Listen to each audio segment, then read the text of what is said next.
Hey, Joan. Are you having a dinner party? What time? 6 o'clock too early? Actually, I'm going to do housework at the same time. It's my day off.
Good afternoon, everyone.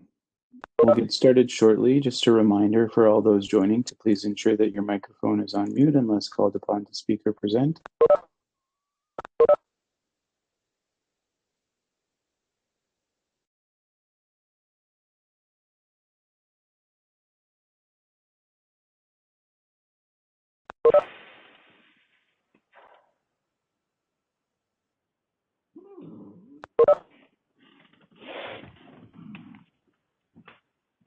Hold on.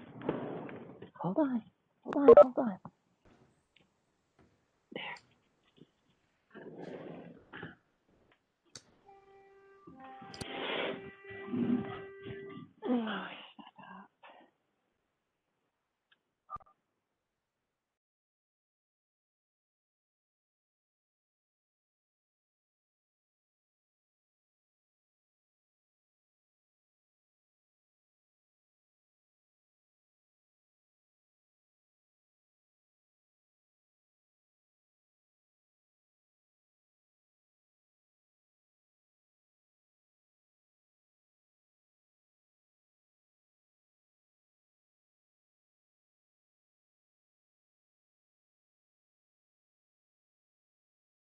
I believe we're just waiting for the mayor to get started.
Good afternoon, everyone. We're going to go ahead and get started. I'd like to welcome all of you joining us for our public meeting, the last meeting of the calendar year of 2020. On behalf of the board, I'd like to thank everybody who's joining us. Logistical reminder to ensure that you are on mute and to speak.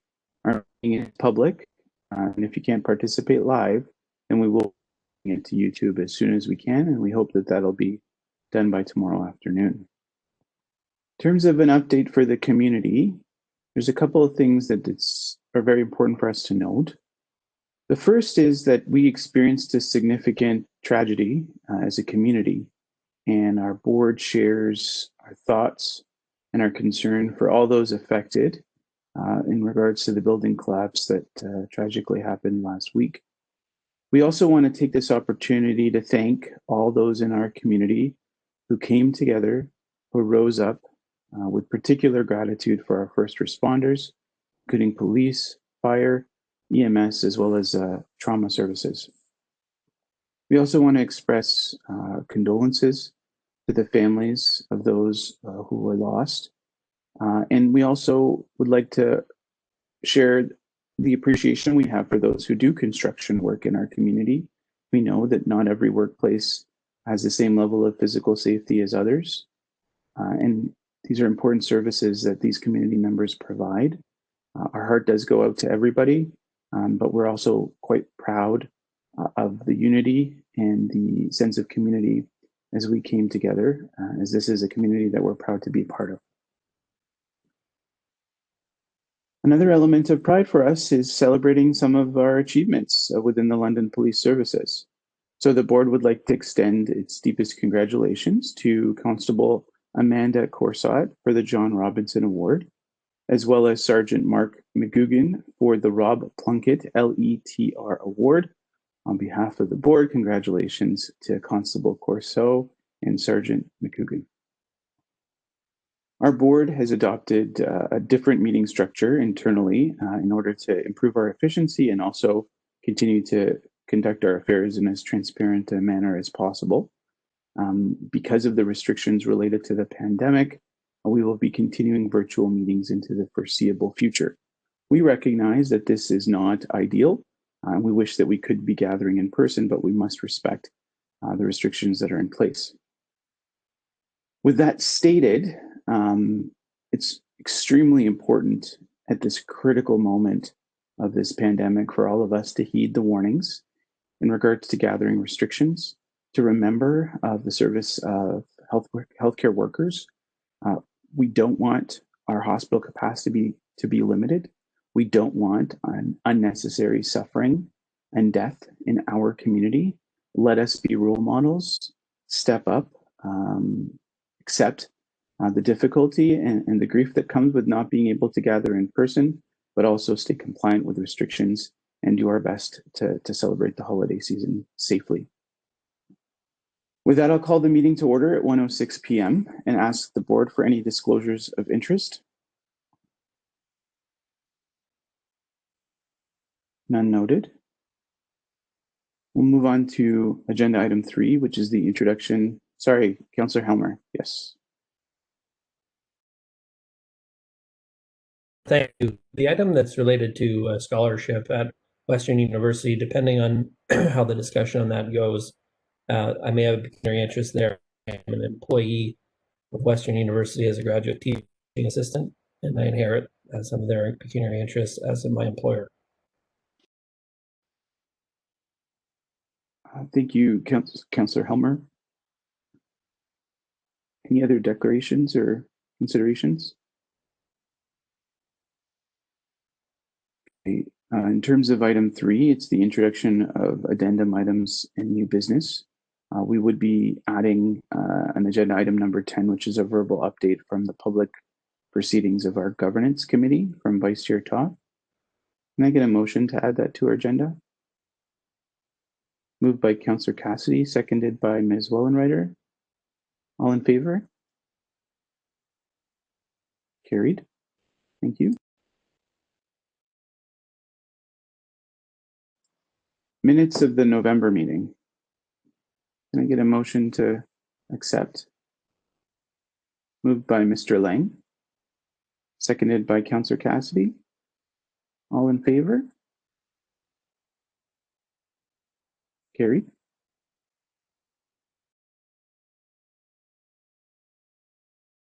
Public correspondence.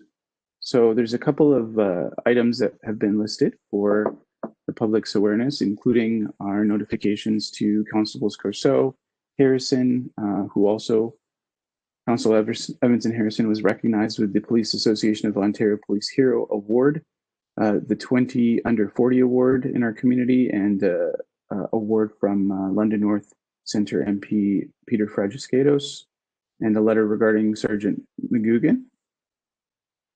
Can I get a motion to receive for informational purposes?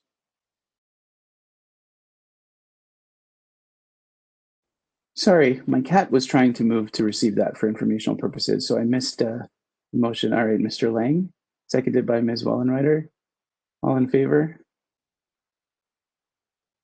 Carried. Thank you.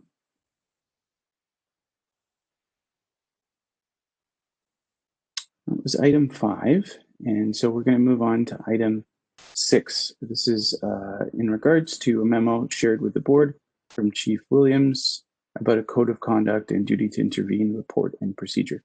So I'll turn the floor over to Chief Williams. Thank you, Chair. Good afternoon, everybody. So this procedure is the product of quite a bit of work over the last year. My thanks to Deputy Chiefs McIntyre and Betts and Ms. Patty Malone, who I believe is on the call, for their assistance with this. And as well, the LPA, so we did receive some valuable input from Rick Robson and Dave Gilmore from the association and many others. We had hoped to have this ready a lot sooner, but we were rudely interrupted earlier this year, so it's before you now. So the Code of Conduct and Duty Report is really the result of a number of factors. The Code of Conduct in and of itself is not really new, but it does codify in one location all the duties and expectations of all of our members, sworn and civilian, in one place. And it's really about positioning these principles and the culture of excellence, professionalism, and respect at the forefront of the rest of the document.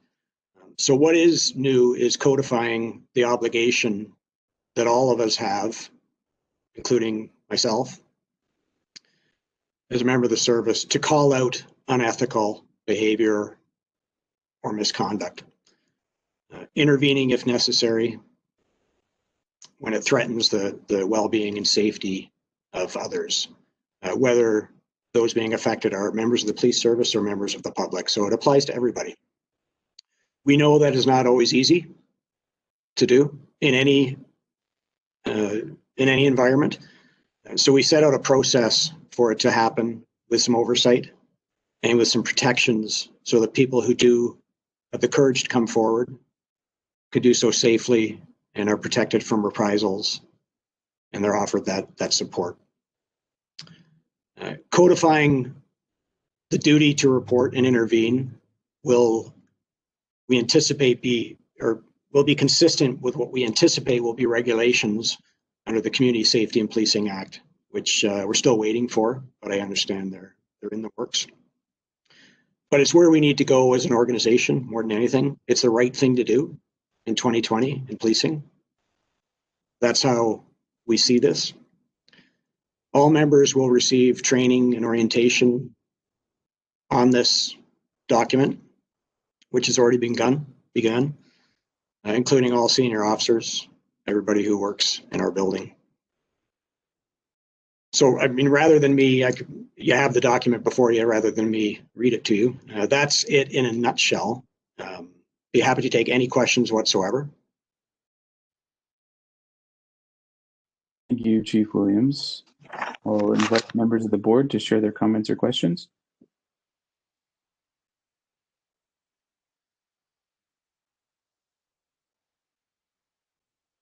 Vice Chair Todd.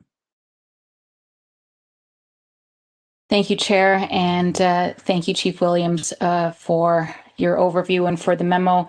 I think this is a critically important document for the many reasons you've already articulated. That trust from the community, the transparency, the accountability, and also for the protection and health of members of the London Police Services as well. So all of those things are incorporated as part of this code. I have a couple of questions, so I'm hoping the chair will indulge me. I'll have a question, probably a couple of follow-ups. The first question, Chief, I'm wondering if you're aware of this kind of a code or a similar code in any other police service in Ontario? I do know that codes of conduct exist with most services in terms of duties and expectations, and it's in the Police Services Act, obviously, as well. But I don't know if the duty to report and intervene has been entrenched anywhere else in procedures. I tend to think not. I think a number of services are probably going down that path. I know a couple are, but I have not seen others that have been actually completed. So if that answers your question.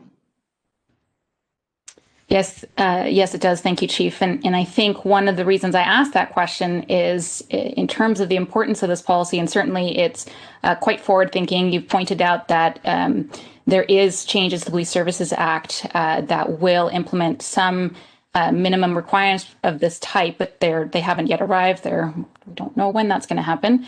So do this now, I think, is still exemplary, and it's something I'd love to see spread to other services. And I'm wondering, is this something that, in terms of what the administration can do, can that be spread perhaps through the Ontario Association of Chiefs of Police? Is that something that you'd share, where you could provide that information to other police services?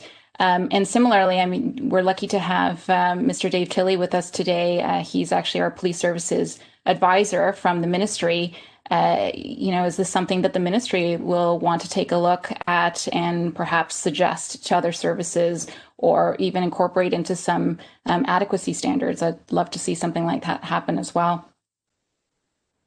I don't know, Chief, if you can speak to that. Sure. Thank you. Through you, Chair. So the chiefs in Ontario routinely share information such as this through the OACP network. And I have actually shared this with one other chief. And the OACP executive is aware. I actually spoke to them earlier this week. So it's out there, and as I said, we routinely share it with others, and I'd be happy to do so. And also, Ms. Malone sits on the Police Legal Advisors Committee of the OACP, and this is something that they have been discussing. So I would imagine it would get shared through that venue as well. Thank you. And I don't know, Mr. Tilley, if there's anything you can add to that in terms of how the ministry shares information. If the chief and the board are happy to share it with me, I will be more than happy to share it with colleagues at the ministry who will be sitting on the various working groups that are developing the regulations under the new Community Safety and Policing Act. That is music to my ears. Thank you so much, Mr. Tilley. I think that sounds great. And Chief, perhaps you can coordinate with Mr. Tilley to make that happen. I think that's an excellent idea. One last question, and then I'll open the floor up to everybody else. In terms of updates, you mentioned it a little bit in the memo, but what can we look for in terms of maybe a 1-year update next year about how the implementation and the training of this code of conduct changes is unfolding, and so on? What do you anticipate there?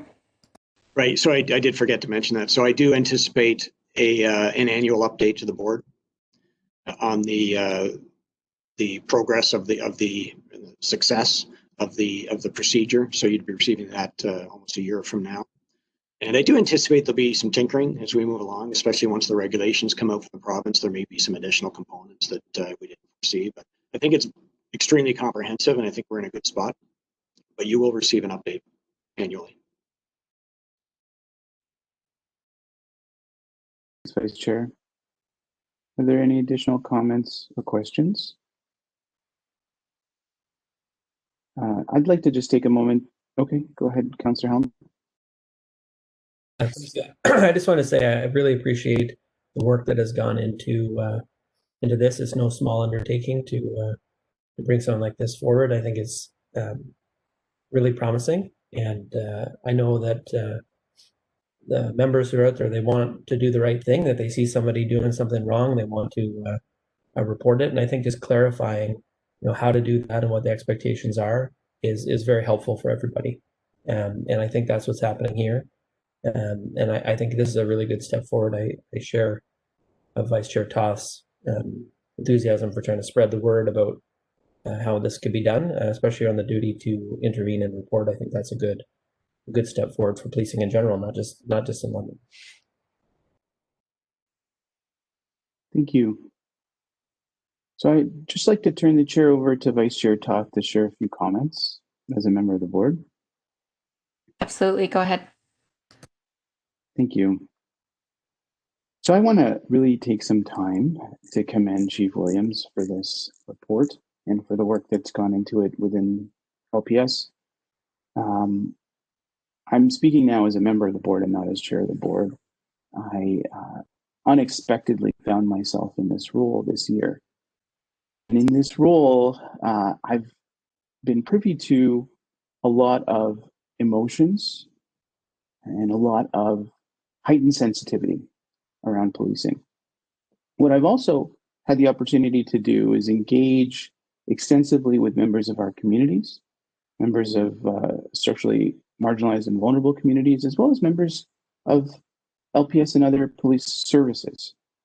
And why I want to speak to this is because what our chief in service is attempting to do is not only exemplary and leading edge nationally and internationally, it is a tremendously difficult task to take on.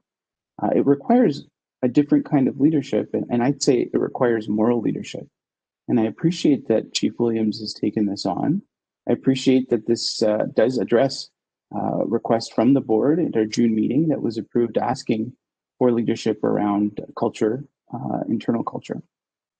And what I want to highlight for the public, if it isn't clear in the chief's memo, is that part of why this is so excellent is that it involves engaging with leading experts in our community around trauma and violence-informed practices.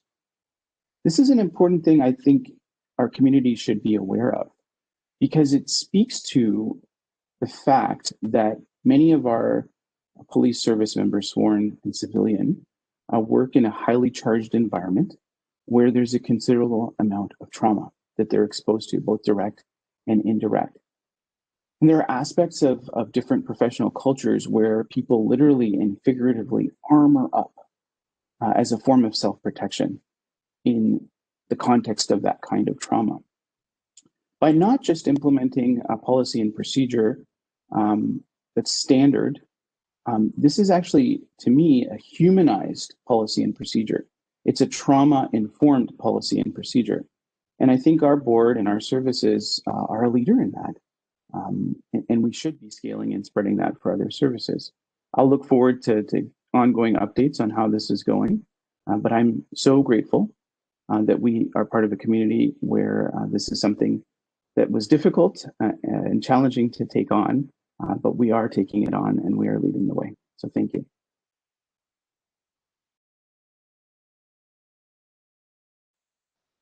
And I'll take the chair back. Thank you. Any other comments or questions? All right, so can I get a motion that the board receives for informational purposes Chief Williams' memo titled Code of Conduct and Duty to Intervene, Report and Procedure? Moved by Councillor Cassidy, seconded by Ms. Wellenreiter. All in favor? Carried. Thank you.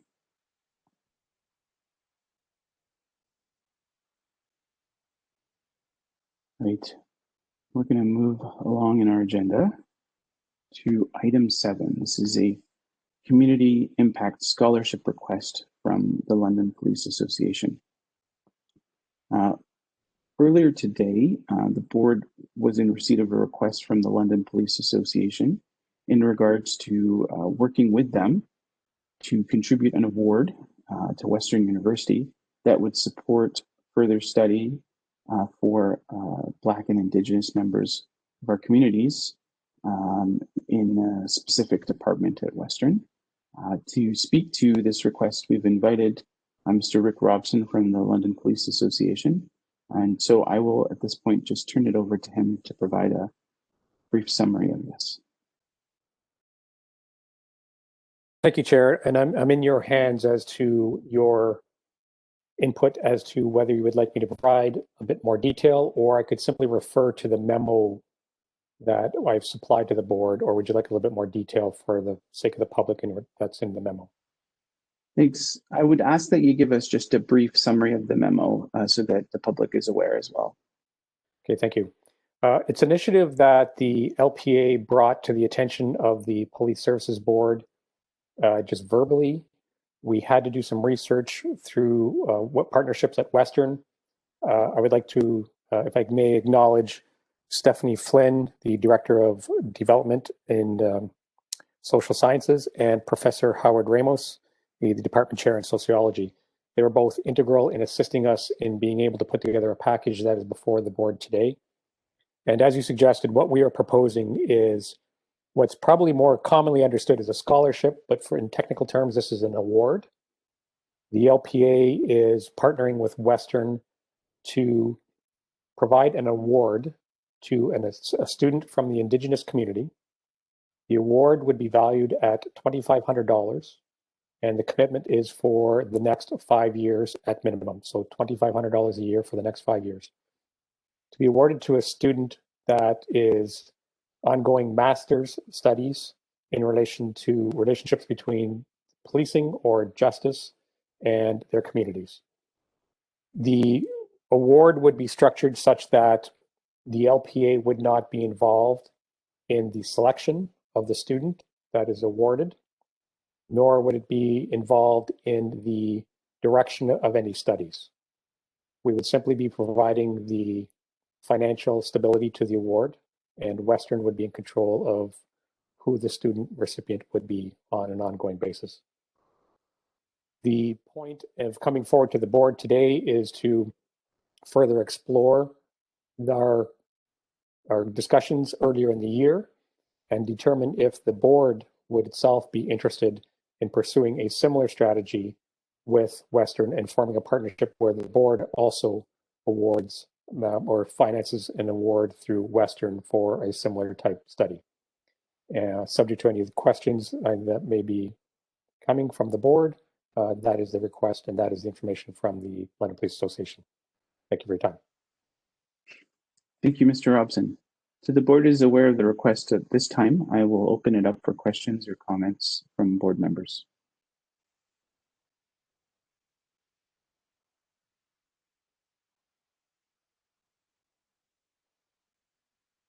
Vice Chair Todd. Thank you, Chair, and thank you, Mr. Robson, for bringing this forward. I think it's absolutely fantastic idea. So just in terms of clarity for the public, what you're proposing is it would be two separate awards. So one sponsored by the LPA, specifically going to an Indigenous students, and your invitation, I'm going to call it a challenge. Your challenge to us is to match that, but perhaps specifically add that another student, either a Black student or a student that identifies as a person of color, but in the same area of study, so policing, justice, and so on. So just in terms of clarity, did I capture that? Did I issue your challenge correctly? Far more eloquently than I could. Yes, you got it. Thank you. Well, excellent. I mean, I look forward to other board members and their comments, but I'm happy to move that and absolutely suggest that we match the LPA's award and direct it to somebody who is a student who is a person of color or a Black student, and in the same area of study for the next 5 years for the $2,500. Councillor Cassidy, is that a seconder? And a comment. Go ahead. Thank you. And I just, I'm happy to second that motion from the Vice Chair. And I just also want to say thanks to the LPA and express my appreciation for their instigating this award and also issuing the challenge to the board. It's important that that we support each other in these kinds of initiatives. And I think this is, you know, a really good follow-up to the chief's memo that he brought to us on the code of conduct and duty to intervene. And it shows that the London Police Association, or London Police Association, London Police Service, the police board, as a whole, is very progressive organization when it comes to all of these things and the role that the organization plays within the community. I think with all of the conversations that have been going on and all of the challenges that the community as a whole has been facing, it's important that we don't forget that, and it doesn't mean we don't keep moving forward as the memo from the chief shows. We're continuing to move forward. We're continuing to take on new initiatives and new challenges, and I think it's important that we communicate that to the broader community, that we as an organization will continue to challenge ourselves, but we will also respond to what's going on in the world around us, and I think we need to have some recognition of that the London Police Service, it's important to recognize what a forward and progressive thinking organization this is. So I just want to again say thanks to the Police Association for coming forward, instigating this award, and I hope to see a lot more things like this as well in the future. Thanks, Councillor Cassidy. So we have a mover and a seconder. Any additional comments or discussion on the motion?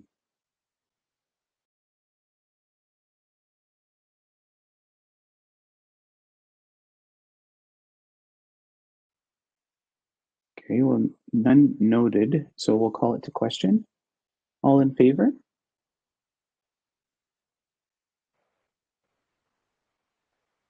Councillor Helmer, I'm guessing that was an in favor. I just missed it if you did raise your hand. I'm abstaining.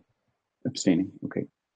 So we have 1, 2, 3, 4 votes in favor, 1 abstention. The motion's carried. Thank you. Any other comments?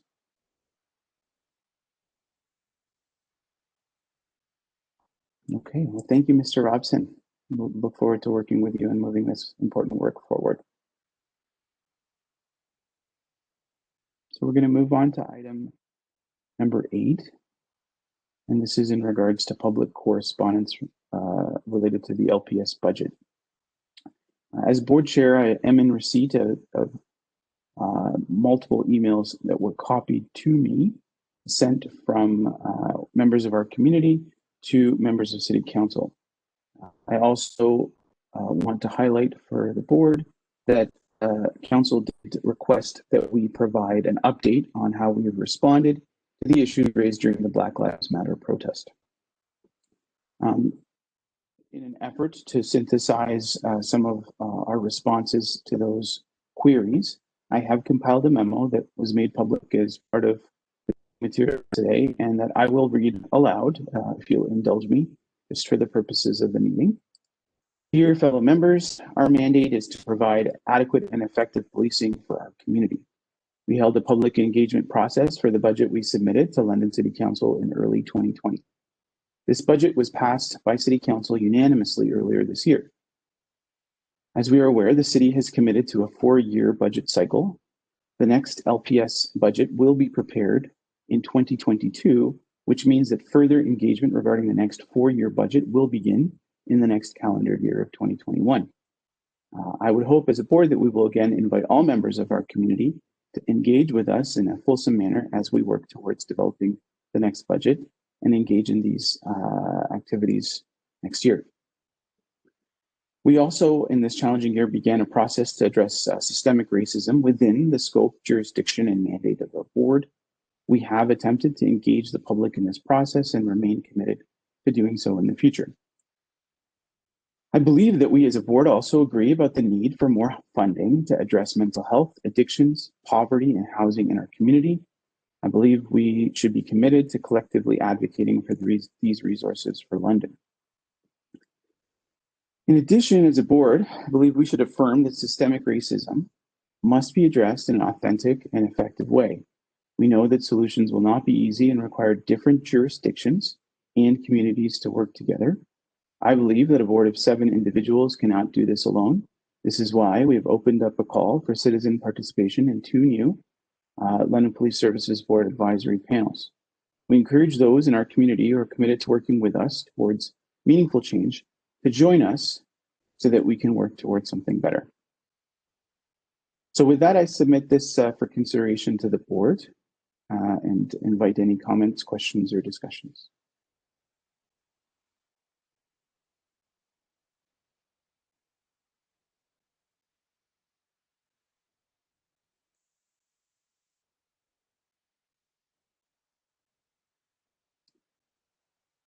Okay, if none is noted in terms of comments, and then I'll ask for a motion to receive.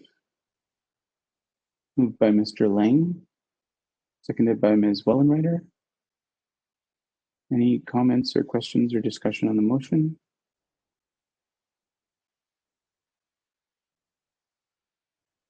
Okay, we'll call to question. All in favor? Great. Thank you.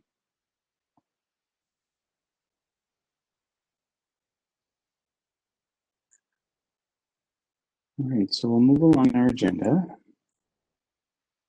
Our next item is a verbal update in regards to advisory panel applications.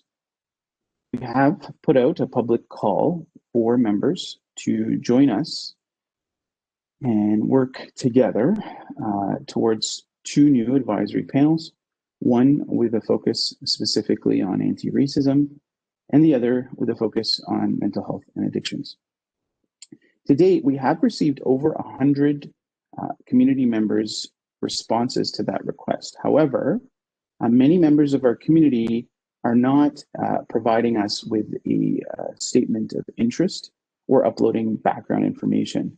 I'd just like to request that anybody who's interested, and hopefully there's lots of you, make sure that you upload the necessary information. If there's any difficulties with doing so, or you'd like to provide additional details or background, please contact us and we can work with you to mitigate any challenges that might come in the way of such a submission. We want to make this process as inclusive as possible. And it's really important that we are also as transparent as possible in this regard. So we just would like to make a plug for everyone in our community. We're looking specifically for members of our community who have lived and living experience in these areas, as well as both individuals with academic and non-academic backgrounds, so that we have content expertise that will complement additional members of the panels from the London Police Service. Are there any questions or comments in regards to the call for community participation?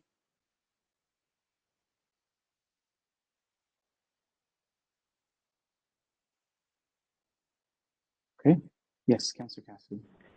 So you mentioned that they're not providing expressions of interest or background information. What exactly are they saying when they're contacting? So with her permission, I'll turn the floor to Ms. Foster or Ms. Ojo will provide administrative support in this regard to answer your question, Councillor Cassidy. Hi there, thank you, Chair. And what I think is happening, so you're required to fill in your name, phone number, and an email. And I think a lot of people may be going in to look and see. This is the only way to see what we're asking for.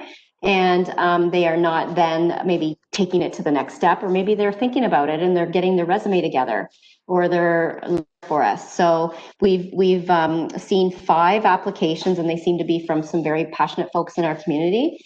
But I think that just with the media that we put out, a lot of people would be curious about it and maybe just taking a look. And then once they saw some of the requirements, they maybe didn't want to pursue it at that point in time. So we'll continue to monitor. And I think it's important that we're talking about it today, and we'll do so again at the January meeting, which is about a week or 2 before the deadline. and continue to have conversations. And there is a section where it says if anybody has any concerns or questions that they can reach out to the board office, Bola and I. So, but that would be my take on why there's so many that have gone in and looked, filled out their name, but not gone any further. If anybody has any questions? Any further questions? Vice Chair Toth?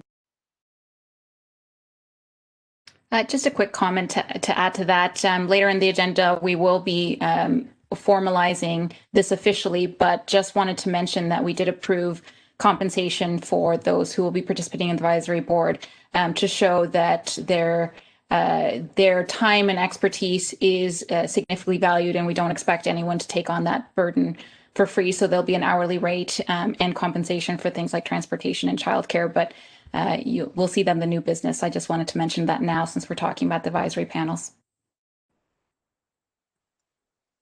Thank you for the update, Vice Chair Toth. Just to add to that in that discussion, we as a board were very sensitive to particularly individuals who have been minoritized and racialized in regards to the emotional burden of some of this work. We recognize that there may be members of our community who have experienced trauma and may not be in a position to participate formally, and want to make sure that our community knows that that doesn't mean that we still aren't listening or still wouldn't be willing to engage with all members of our communities in other ways as well.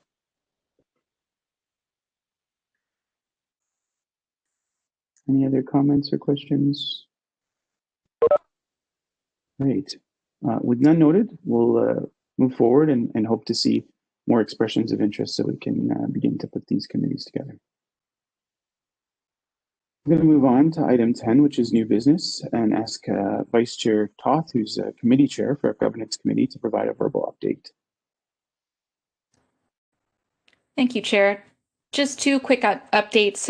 One, at the public meeting of the last governance committee, Deputy Chief McIntyre updated us that we had received some RIDE funding. So that was always good news. That's always good news when we get funding, and certainly for the RIDE program. And then the other update, which I had just mentioned, was the governance committee did pass a motion to provide compensation for those who are on the advisory panels at the rate of $30 an hour, plus reimbursement of any transportation costs and childcare costs as well. So we hope that makes it also more accessible to those who want to participate but may not have the funds and or childcare available. So hopefully this will put that within reach and make sure that we're as widely accessible as possible. So those are the two updates. And do I need a motion to receive those, Chair? Yes, a motion to receive for informational purposes. So you can make that and we'll take a seconder. I'll move that. Seconded by Councillor Cassidy. Ms. Foster? We actually needed to approve that motion regarding the, because it was a committee decision or a committee recommendation, Chair Toth, chair of the committee. And so we should be approving that actually in this meeting instead of just sharing it. Okay, so my motion will be to approve the government committee's suggestion, I suppose, for the compensation. Would you like me to read it? By I've got Councillor Cassidy. Sure, if you could read it for the record. That the board approved the compensation rate of $30 per hour for meeting time and 1 hour of prep time for panel chairs, as long as the chairs are not members of the London Police Services Board, as well as provide financial compensation for bus transportation, parking, and if required, childcare. Thank you. And seconded by Councillor Cassidy. Any discussion on the motion? All right, we'll call it to question. All in favor? Carried. Thank you. All right. I believe this has brought us to the conclusion of our public meeting. And so with that, I wish everyone a very happy holiday season. Those celebrating Christmas, a very Merry Christmas. Those celebrating Hanukkah, Chag Sameach. And to all those who are spending time with family, be safe, stay well, and I will ask for a motion to adjourn. by Mr. Lang, seconded by Councillor Homer. All in favor? Carried. Thank you. Members of the media wish to speak to me. Oh, sorry, Vice Chair Toth, was that a comment? No, you're good. Okay, thank you. So if members of the media wish to speak, we can take media requests. Please be in touch with us this afternoon. Thanks, everyone. Take care. Happy holidays.